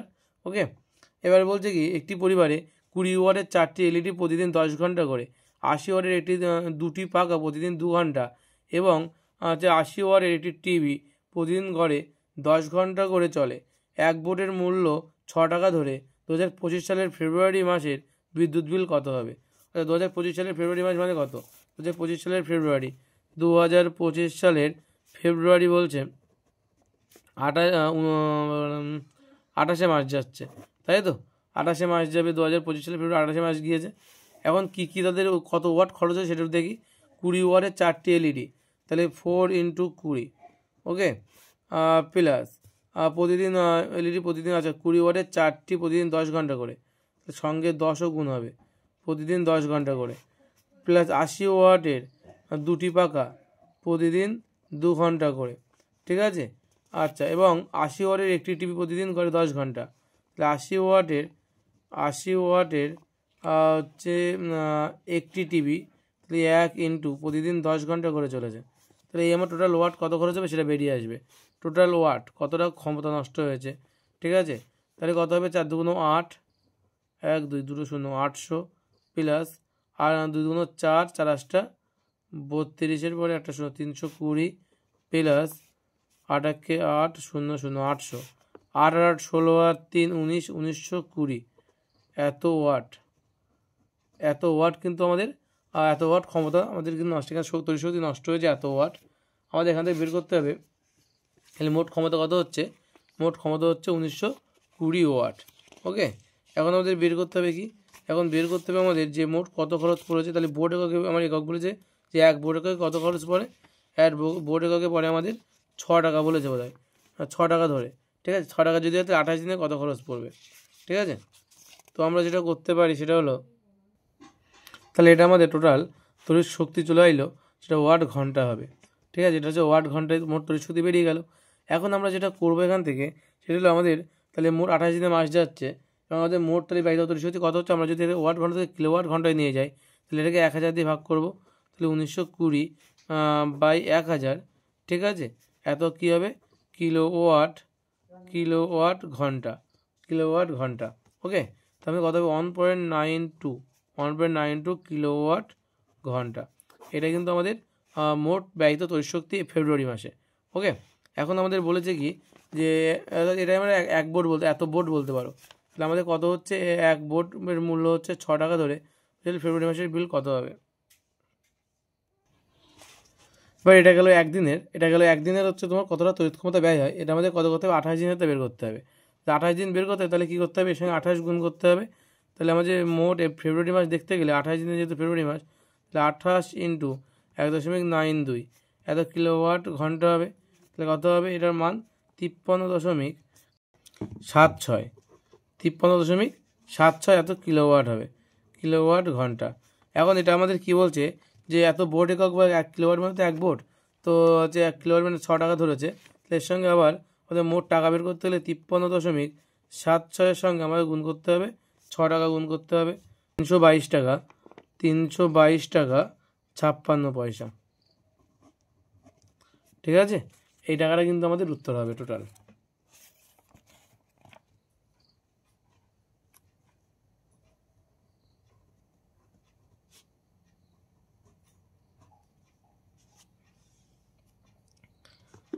তারপরে কি বলেছে, যেটা দুটি বৈদ্যুতিক বাতির গায়ে লেখা আছে 220 ভোল্ট 60 ওয়াট এবং 220 ভোল্ট 100 ওয়াট, এদের রোধের অনুপাত কত হবে।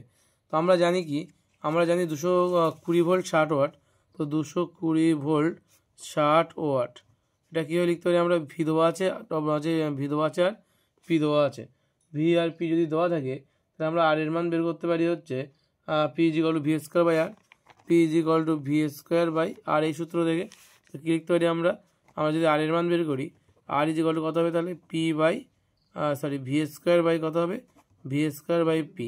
ভি মানে কত, ভি মানে হচ্ছে 220 × 220 বাই হচ্ছে 60, ঠিক আছে। এটা হচ্ছে আমাদের আর ওয়ানের মান প্রথম ক্ষেত্রে। আর একটা কত দেওয়া আছে, হচ্ছে 220 ভোল্ট 100 ওয়াট, তো 220 ভোল্ট আর 100 ওয়াট, এটা কী হবে, R2 এর মান কত হবে, 220 × 220 বাই কত আছে, বাই হচ্ছে আমাদের 100, তাহলে আমাদের অনুপাত করতে বলেছে, তাহলে R1 বাই R2 যদি করি আমরা, তাহলে কত হবে, 220 × 220 বাই 60, এটা ইন্টু উপরে হবে 100 উল্টে যাবে, বাই 220 × 220, ঠিক আছে। 220 কেটে যাবে, তাহলে এখান থেকে 0 0 কাটলে 5 × 2 = 10, 3 × 6, অর্থাৎ 5/3, মানে হচ্ছে 5:3, ঠিক আছে। তাহলে উত্তর কত আসবে, উত্তর আসবে হচ্ছে 5:3, এটাই কিন্তু আমাদের অ্যান্সার, রোধের অনুপাত। তাহলে কত হচ্ছে, রোধের অনুপাত হচ্ছে 5:3। এবার বলছে এক অ্যাম্পিয়ার ফিউজ বলতে কী বোঝো? তো 1 অ্যাম্পিয়ার ফিউজ বলতে যেটা বুঝি সেটা হচ্ছে 279 পাতা এটা আছে, তো 279 পাতা। এই যে 1 অ্যাম্পিয়ার ফিউজ বলতে কী বোঝো, এটা হচ্ছে এই যে আছে যে 1 অ্যাম্পিয়ার ফিউজ তার বলতে বোঝায় যে 1 অ্যাম্পিয়ার ফিউজ তার বলতে বোঝায় যে সংশ্লিষ্ট ফিউজ তারটির মধ্য দিয়ে 1 অ্যাম্পিয়ার অপেক্ষা বেশি মানের তড়িৎ প্রবাহমাত্রা গেলেই সেটি গলে গিয়ে বর্তনীকে ছিন্ন করে দেয়, অর্থাৎ ওই ফিউজের মধ্য দিয়ে নিরাপদে সর্বোচ্চ 5 অ্যাম্পিয়ার প্রবাহমাত্রা বাড়ানো সম্ভব। ওকে, তো কী প্রশ্ন বলেছে এখানে? প্রশ্ন বলেছে যে নিউক্লিয় সংযোজন কি, এর একটি উদাহরণ দাও। এর পূর্বে নিউক্লিয়ার বিভাজন ঘটাতে হয় কেন? তো দেখো উত্তরটা কী হবে দেখে নাও। উত্তরটা হচ্ছে নিউক্লিয় সংযোজন কাকে বলে উদাহরণসহ ব্যাখ্যা এখানে দেওয়া আছে, ঠিক আছে? তো এটা তোমরা লিখবে নিউক্লিয় সংযোজন যে পরমাণুর নিউক্লিয় বিক্রিয়ায় কয়েকটি হালকা পরমাণু নিউক্লিয়াস সংযুক্ত অপেক্ষিত ভারী নিউক্লিয়াস গঠন করে এবং সেই সঙ্গে প্রচুর পরিমাণে নিউক্লিয়ন শক্তির নির্গমন ঘটে, তাকে নিউক্লিয় সংযোজন বলা হয়। এখানে উদাহরণ দেওয়া আছে অনেকগুলো, ঠিক আছে? এখানে একটা উদাহরণ লিখে দিলেই হলো। আর 2 নম্বর একই করে 2 নম্বর যে প্রশ্ন বলেছে যে নিউক্লিয় সংযোজনের পূর্বে নিউক্লিয় বিভাজন ঘটানো হয় কেন? তো দেখে নাও, ওই যে প্রয়োজনীয় উষ্ণতার পরিবেশ 10⁻7 ডিগ্রি সেন্টিগ্রেড বা 10⁸8 ডিগ্রি সেন্টিগ্রেড উষ্ণতার পরিবেশ সৃষ্টির জন্য নিউক্লিয় সংযোজনের পূর্বে নিউক্লিয় বিভাজন ঘটানো হয়। বোঝা গেল? নিউক্লিয় সংযোজনের পূর্বে নিউক্লিয় বিভাজন কেন ঘটানো হয় এটা লিখে দেবে। প্রয়োজনীয় উষ্ণতার পরিবেশ সৃষ্টির জন্য নিউক্লিয় সংযোজনের পূর্বে নিউক্লিয় বিভাজন ঘটানো হয়। ওকে, তোমরা কিন্তু এটা লিখে দেবে, তাহলে কিন্তু তোমাদের হয়ে যাবে। তারপরে বলেছে নেক্সট কোশ্চেন কি বলেছে, ABC 3টি মৌলের পরমাণু ক্রমাঙ্ক যথাক্রমে Z-1, Z আর Z+1। তো আমি যদি ধরে নিই যে আমার যে জেড সেটা কি আমার সেটা হচ্ছে নিয়ন, আমি যেটা জেড সেটা যদি আমি নিয়ন ধরে নিই, নিয়ন তো এটা নিষ্ক্রিয় মৌল। কেন বলছি? কারণ আমাদের বলেছে দেখো যে ABC 3টি মৌলের পরমাণু ক্রমাঙ্ক যথাক্রমে Z-2, আরটা হচ্ছে জেড, আরটা Z+1। এর মধ্যে বি যেটা অর্থাৎ এর ক্ষেত্রে কত Z-2, বি বলছে জেড আর সি বলছে Z+1।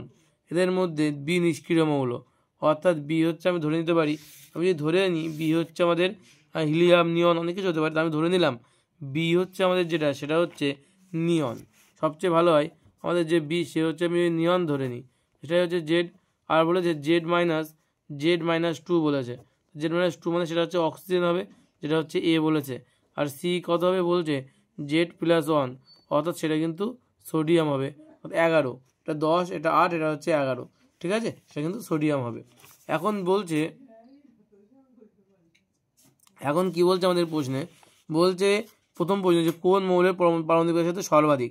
তো দেখো পারমাণবিক ব্যাসার্ধের কথা যদি উঠে আসে তাহলে আমরা বলতে পারি যে পারমাণবিক ব্যাসার্ধটা কীভাবে চেঞ্জ হয়। দেখো পারমাণবিক ব্যাসার্ধ বলছে যে কোনো পর্যায়ে যদি আমরা বাম দিক থেকে ডান দিকে যাই, দেখো তোমরা জানো সোডিয়ামটা হচ্ছে পরের লাইনে, আর এখানে লিথিয়াম দিয়ে শুরু, এই লাইনে অক্সিজেন, তারপরে কি আছে অক্সিজেনের পরে কিন্তু এখানে গিয়ে আমাদের এখানে গিয়ে নিয়ন আছে, ঠিক আছে? পরে হচ্ছে সোডিয়াম দিয়ে শুরু, ঠিক আছে?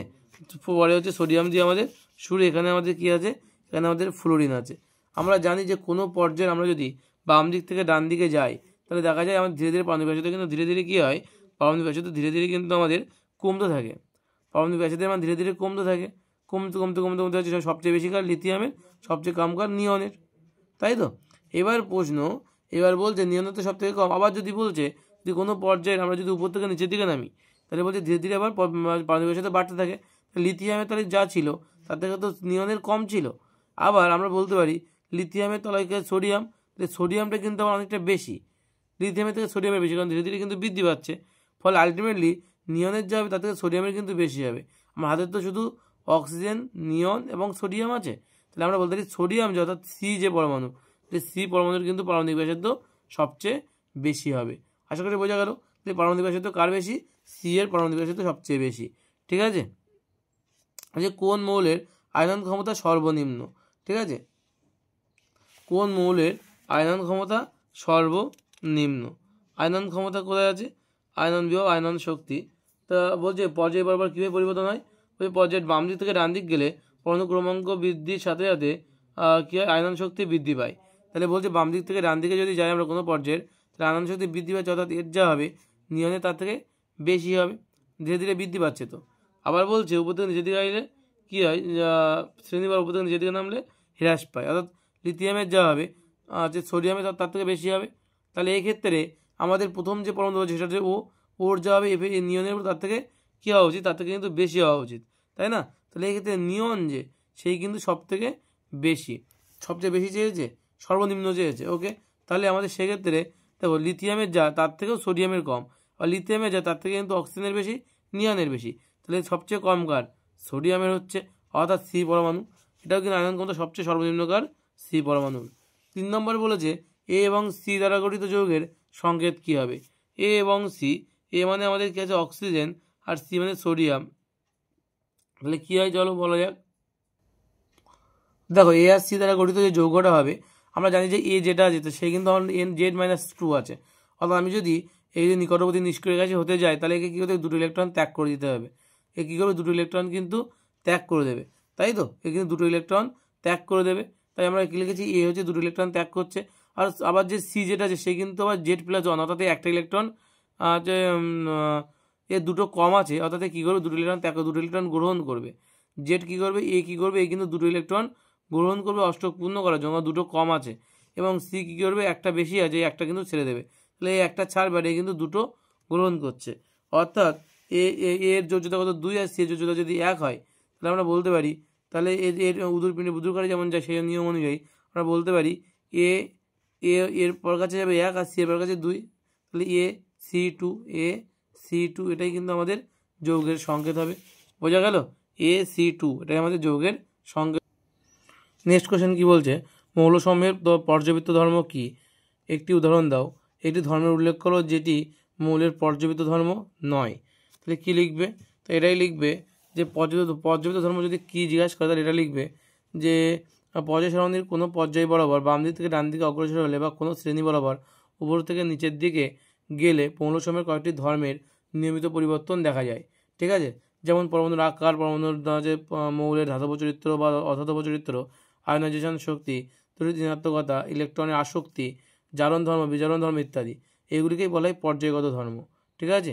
এগুলিকেই কী বলা হয়? পর্যায়গত ধর্ম বলা হয়। এখন এখানে আরেকটা প্রশ্ন যে বলছে একটি ধর্মের উল্লেখ করো এটি মৌলের পর্যায়বৃত্ত ধর্ম নয়। এটা কিন্তু খুব ইম্পর্টেন্ট একটা প্রশ্ন। এখানে উত্তরটা কী হবে দেখো, যে মৌলের বর্ণ, গন্ধ, মৌলের চৌম্বক ধর্ম, দ্রাব্যতা, তেজস্ক্রিয়তা ইত্যাদি পর্যায়গত বা পর্যায়বৃত্ত ধর্ম নয়। ওকে, খুব গুরুত্বপূর্ণ একটা অংশ কিন্তু এটা, খুব গুরুত্বপূর্ণ। এখান থেকে শর্ট কোশ্চেন আসে পরীক্ষায়। ঠিক আছে? নেক্সট কোশ্চেন কী বলছে আমাদের? নেক্সট কোশ্চেন বলছে অ্যালুমিনিয়াম ধাতু নিষ্কাশনের জন্য ব্যবহৃত ক্যাথোড এবং অ্যানোড এবং তড়িৎ বিশ্লেষক হিসেবে কী ব্যবহৃত হয়? তড়িৎ দ্বারা সংঘটিত বিক্রিয়াগুলি দেখাও। ঠিক আছে? তো এটার উত্তর তোমরা যেটা লিখবে সেটা হচ্ছে এটাই, যে কী লিখবে? যে অ্যালুমিনার Al2O3 এর সঙ্গে ক্রায়োলাইট AlF3NAF এবং ফ্লোরোস্পোর CaF2 মিশিয়ে 900 ডিগ্রি সেন্টিগ্রেড উষ্ণতায় উত্তপ্ত করলে মিশ্রণটি গলে যায়। এরপর তার মধ্যে দিয়ে গ্রাফাইট তড়িৎদ্বারের সাহায্যে তড়িৎচালনা করলে কিন্তু ক্যাথোডে অ্যালুমিনিয়াম উৎপন্ন হয়। ঠিক আছে? এই হচ্ছে বিক্রিয়াটা আছে। আর ক্যাথোডের বিক্রিয়া আর অ্যানোডের বিক্রিয়ায় আলাদা আলাদা করে লেখা আছে, এটা সবটাই কিন্তু তোমাদের লিখতে হবে। ওকে, নেক্সট কোশ্চেন কী বলছে? NH3 থেকে HNO3 প্রস্তুতির নীতি এবং সমীকরণগুলি লেখো। অ্যাকচুয়ালি এই প্রশ্নের উত্তরটা হচ্ছে তোমার অসওয়াল্ড পদ্ধতি। অসওয়াল্ড পদ্ধতি সরাসরি না দিয়ে একটু ঘুরিয়ে দিয়েছে। দেখো অসওয়াল্ড পদ্ধতিও কিন্তু তোমার তাই করা হয়। এমনই হচ্ছে যে NH3 থেকে কী উৎপন্ন করা হয়? এই যে NH3 থেকে কিন্তু উৎপন্ন করা হয় তোমার HNO3। ঠিক আছে? HNO3 কিন্তু উৎপন্ন করা হয়, যে HNO3 উৎপন্ন করা হয়। অ্যাকচুয়ালি এটা একটা অসওয়াল্ড পদ্ধতির কথাই, সরাসরি অসওয়াল্ড পদ্ধতি না লিখে তোমাদের কিন্তু ঘুরিয়ে বলেছে যে অ্যামোনিয়া থেকে NH3 উৎপন্ন করতে গেলে আমাদের কোন কোন পদ্ধতি অবলম্বন করতে হবে, এরকমভাবে লিখে দিয়েছে কিন্তু। বা বিক্রিয়ার সমীকরণ এগুলো লেখো। সরাসরি অ্যাকচুয়ালি অসওয়াল্ড পদ্ধতি তোমাদের লিখতে দিয়েছে। ঠিক আছে? বলছে গাড়ির টায়ারে বর্তমানে বায়ুর পরিবর্তে নাইট্রোজেন গ্যাস ব্যবহৃত হয় কেন? যে গাড়ির টায়ারে নাইট্রোজেন ব্যবহারের প্রধান কারণটা হচ্ছে যে এর স্থিতিশীলতা এবং নিরাপত্তা। ঠিক আছে? মনে রাখবে যে নাইট্রোজেন গ্যাস সাধারণত বাতাসের চেয়ে ভারী, বাতাসের নাইট্রোজেনের কী হয়? নাইট্রোজেন গ্যাস সাধারণত বাতাসের চেয়ে কী হয়? এর অণুগুলো বড় হয়, ফলে টায়ার থেকে কিন্তু সহজে বেরিয়ে যেতে পারে না। এর ফলে কী হয়? এর ফলে তোমাদের যেটা হবে, এর ফলে কিন্তু তোমাদের তোমার এটা সহজে বেরিয়ে যাবে না, ফলে টায়ারের উপরে চাপটা কমবে। এবং বলছে টায়ারের উপর তোমার কী হবে? চাপ কমে যাবে এবং জ্বালানিরও আছে। তাছাড়াও টায়ারের চাপ দীর্ঘ সময় ধরে থাকতে পারে এবং জ্বালানি সাশ্রয় হয়। এছাড়াও নাইট্রোজেন একটা নিষ্ক্রিয় গ্যাস, তার ফলে কী হচ্ছে? ফলে যে আর্দ্র এবং দাহ্য পদার্থ যেমন অক্সিজেন এগুলো কম থাকার জন্য কিছু টায়ারের আয়ু বাড়ে এবং আর অতিরিক্ত গরম হাওয়া বা টায়ার ফেটে যাওয়ার সম্ভাবনা কিন্তু কমে যায়, যা ভারী যানবাহন বা দীর্ঘযাত্রার জন্য কিন্তু বিশেষভাবে আমাদের উপকারে লাগে। এই সব কারণের জন্য কিন্তু আমরা কী করি, আমরা বর্তমানে বায়ুর পরিবর্তে, বায়ু ব্যবহার করা মানে অ্যাকচুয়ালি অক্সিজেন ব্যবহার করা, সেই অক্সিজেনের পরিবর্তে কিন্তু আমরা কী ব্যবহার করছি, অক্সিজেনের পরিবর্তে কিন্তু আমরা ব্যবহার করছি নাইট্রোজেন। বোঝা গেল? নেক্সট কোশ্চেন কী বলছে দেখো, কী প্রশ্ন বলেছে তারপরে, লিন্ডেনার আছে, লিন্ডেনার অনুঘটক কি এর একটি ব্যবহার লেখো। তা কী হবে কোশ্চেনের অ্যান্সারটা, এই যে লিন্ডেনার অনুঘটক কি এর ব্যবহার লেখো, উত্তরটা নিচের দিকে আছে। বলছে যে হচ্ছে কুইনোলিনের উপস্থিতিতে লেড অ্যাসিটেট যুক্ত অনুঘটক বিষ ক্যালসিয়াম কার্বনেট CaCO3 এর উপর বিধৃত সূক্ষ্ম প্যালাডিয়াম চুনুকে লিন্ডলার অনুঘটক বলা হয়। এই লিন্ডলার অনুঘটকের উপস্থিতিতে অ্যাসিটিলিন 1 অণু হাইড্রোজেনের সঙ্গে যুক্ত হয়ে শুধুমাত্র ইথিলিনে রূপান্তরিত হয়, যেমন H bond C triple bond C bond H plus H2 Linder অনুঘটকের সাহায্যে H2C ডবল বন্ড CH2 উৎপন্ন করছে। ঠিক আছে, এই বিক্রিয়াটা কিন্তু তোমাদের লিখে দেখাতে হবে। আর একটা কী কোশ্চেন বলেছে, বলছে দুটি টেস্ট টিউবে ইথানল এবং অ্যাসিটিক অ্যাসিড আছে, কীভাবে এদেরকে শনাক্ত করবে, এবং বলছে PTFE এর মনোমরের নাম কি। তার দ্বিতীয়টা আগে বলি, PTFE এর মনোমরের নাম, তার আগে বলি PTFE এর নাম হচ্ছে টেবলন। ঠিক আছে, এর নাম হচ্ছে টেবলন বা পলিটেট্রাফ্লুরোইথিলিন। ঠিক আছে, এই PTFE এর ফুল ফর্ম, এর সংকেত হচ্ছে এই লেখা আছে। ঠিক আছে, এর মনোমরের নাম হচ্ছে টেট্রাফ্লুরোইথিলিন, মনোমরের নাম কি, tetrafluoroethylene F2C double bond CF2। এবং এর ব্যবহারগুলো এখানে দেওয়া আছে, ব্যবহারগুলো একটু পড়ে নেবে তোমরা। এবং সেই সাথে সাথে তোমরা পলিইথিলিন বা যে পলিইথিলিন যেটা, তার মনোমরের নাম কি, তার ব্যবহার কি, PVC বা পলিভিনাইল ক্লোরাইড যেটা আছে, তার ভিনাইল ক্লোরাইড এবং তার ব্যবহার, তার মনোমর এবং তার ব্যবহারটা কিন্তু তোমরা পড়ে রাখবে। তিনটেই কিন্তু খুব গুরুত্বপূর্ণ। ওকে, এবং আমাদের বলেছে প্রথম যে কোশ্চেনটা ছিল এখানে, দুটি টেস্ট টিউবে ইথানল এবং অ্যাসিটিক অ্যাসিড আছে, এটা কীভাবে শনাক্ত করবে। তো এটার জন্য আমাদের চলো এটা উত্তর হচ্ছে, এটা হবে যে দুটি টেস্ট টিউবে, এই যে কোশ্চেনটা আছে, যে দুটি টেস্ট টিউবে ইথানল এবং অ্যালকোহল, ইথাইল অ্যালকোহল এবং অ্যাসিটিক অ্যাসিডের নমুনা আছে, দুটি যৌগকে তুমি কীভাবে শনাক্ত করবে। তো লিটমাস পেপারের সাহায্যে, যে প্রথমে আছে লিটমাস পেপারের সাহায্যে, এবং দ্বিতীয় বলেছে সোডিয়াম, একটা বলেছে কি সোডিয়াম বাইকার্বনেটের সাহায্যে শনাক্তকরণ। তো প্রথমে যে লিটমাস পেপারের সাহায্যে কী বলেছে, টেস্ট টিউবের তরল নীল লিটমাস কাগজ ডোবালে যে টেস্ট টিউবের তরল নীল লিটমাসকে লাল করে না সেটি হলো ইথাইল অ্যালকোহল, এবং যে টেস্ট টিউবের তরল নীল লিটমাসকে লাল করে সেটি হলো অ্যাসিটিক অ্যাসিড। এই অবধি লিখলেই হবে। তুমি চাইলে আর একটা বলতে পারো সোডিয়াম বাইকার্বনেটের সাহায্যে শনাক্তকরণ। টেস্ট টিউব দুটিতে পৃথকভাবে সোডিয়াম বাইকার্বনেট যোগ করলে যে টেস্ট টিউব থেকে বুদবুদ সহকারে বর্ণহীন গন্ধহীন CO2 নির্গত হয়, সেটিতে অ্যাসিটিক অ্যাসিড উপস্থিত, অপরটিতে ইথাইল অ্যালকোহল উপস্থিত। ব্যাখ্যাটা এখানে দেওয়া আছে, ব্যাখ্যাটা দেখে নেবে। এই পর্যন্ত লিখতে হবে। ঠিক আছে, তুমি চাইলে একটা লিখতে পারো, চাইলে দুটো লিখতে পারো, তোমার নাম্বারের উপর ডিপেন্ড করে তুমি করবে এটা। ঠিক আছে, এই ছিল আমাদের 2 নম্বর স্কুল। ঠিক আছে, এই ছিল আমাদের এই WB, এটা হচ্ছে WBH যে টেস্ট পেপার আমাদের, সেই টেস্ট পেপারে কিন্তু ফিজিক্যাল সায়েন্সের 2 নম্বর স্কুল কিন্তু ফুল স্কুল কমপ্লিট করলাম। ঠিক আছে, Purulia district inter school test ছিল। ঠিক আছে, তো নেক্সট দিন আমরা যেটা করবো সেটা হচ্ছে দক্ষিণ দিনাজপুর ডিস্ট্রিক্ট ইন্টার স্কুল, এবং খুব দ্রুত এটা আসবে। ঠিক আছে, এটা এতটা লেট হবে না, এটা বিশেষ কারণের জন্য লেট হয়েছিল, এবার নেক্সট দিন থেকে আর এতটা লেট হবে না। দক্ষিণ দিনাজপুর ডিস্ট্রিক্ট ইন্টার স্কুল খুব দ্রুত চলে আসবে। এবং সেই সাথে সাথে কিন্তু তোমাদের আমি ABTS সলভ দেবো। ঠিক আছে, তোমাদের কিন্তু যে ABTS সলভ তোমরা খুব শীঘ্রই পেয়ে যাবে। ঠিক আছে, ABTS 2025 থেকে 26। তোমাদের কি ফুল সলভ চাই, নাকি তোমাদের শুধু 1 নম্বর এবং 2 নম্বরের কোশ্চেন করবো, সে কিন্তু অবশ্যই কমেন্ট করে জানাবে। ঠিক আছে, তাহলে কিন্তু সেভাবে কিন্তু আমি ABTSটা সলভ করবো। যদি ফুল স্কুল চাই তাহলে ফুল স্কুল করবো, যদি বলো না তোমাদের শুধু 1 নম্বর এবং 2 নম্বরের কোশ্চেনগুলো হলেই হবে, তাহলে সেটাই করে দেবো। ঠিক আছে।